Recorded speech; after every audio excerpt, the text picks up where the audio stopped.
আসসালামু আলাইকুম গাইস, আশা করি সবাই ভালো আছেন। আলহামদুলিল্লাহ আমি অনেক ভালো আছি। আজকে আমার একটি নতুন রেসিপি নিয়ে হাজির হয়েছি আপনাদের সামনে। শাক রান্না করব। দেখুন এই কী শাক, এগুলো হলো বথুয়া শাক। শুধু শীতের সময় এই শাকগুলো পাওয়া যায়, এমনি গরমের সময় এই শাক পাওয়া যায় না। আর আমরা তো জানি এই শাকের নাম বথুয়া শাক। আপনারা কি নামে জানেন অবশ্যই কমেন্টে আমাকে জানাবেন। চলুন দেখা যাক কীভাবে এটা রান্না করা যায়। শাকটাকে সিদ্ধ করতে দিয়ে দিয়েছি। এই শাক কিন্তু অল্প একটু সিদ্ধ করতে হয়, বেশি সিদ্ধ করলে একদম গলে যায়। তো হালকা একটু লবণ দিয়ে দিব, চারদিকে একটু করে লবণ ছিটিয়ে দিব।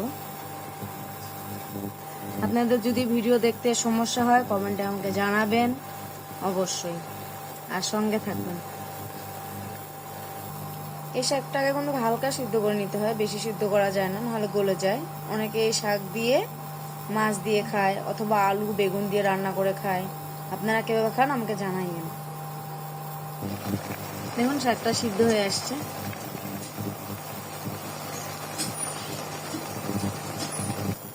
শাকের কালারটা দেখুন এত সুন্দর হয়েছে, একদম সবুজ।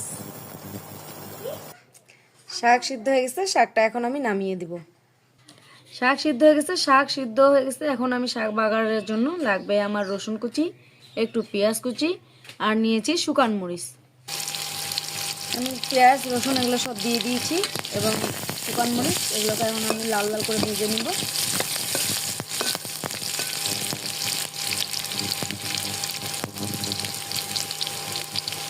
দেখুন লাল লাল হয়ে গেছে, এখন আমি দিয়ে দিব শাকগুলো।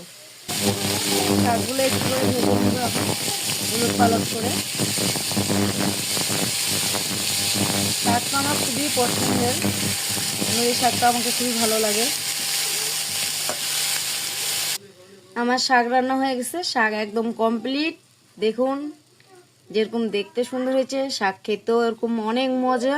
যদি আপনাদেরকে এই শাকের ভিডিওটা ভালো লেগে থাকে তো অবশ্যই একটি লাইক, কমেন্টে জানাবেন আপনাদেরকে কেমন লাগলো রান্নাটি।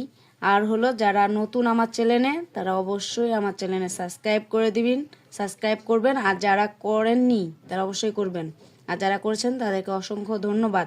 আর আমার এরকম নতুন নতুন ভিডিও পাওয়ার জন্য বেল আইকনটা চালু করে দিবেন, আর বেশি বেশি করে শেয়ার করবেন। দেখা হবে নেক্সট কোনো ভিডিওতে, ততক্ষণের জন্য খোদা হাফেজ।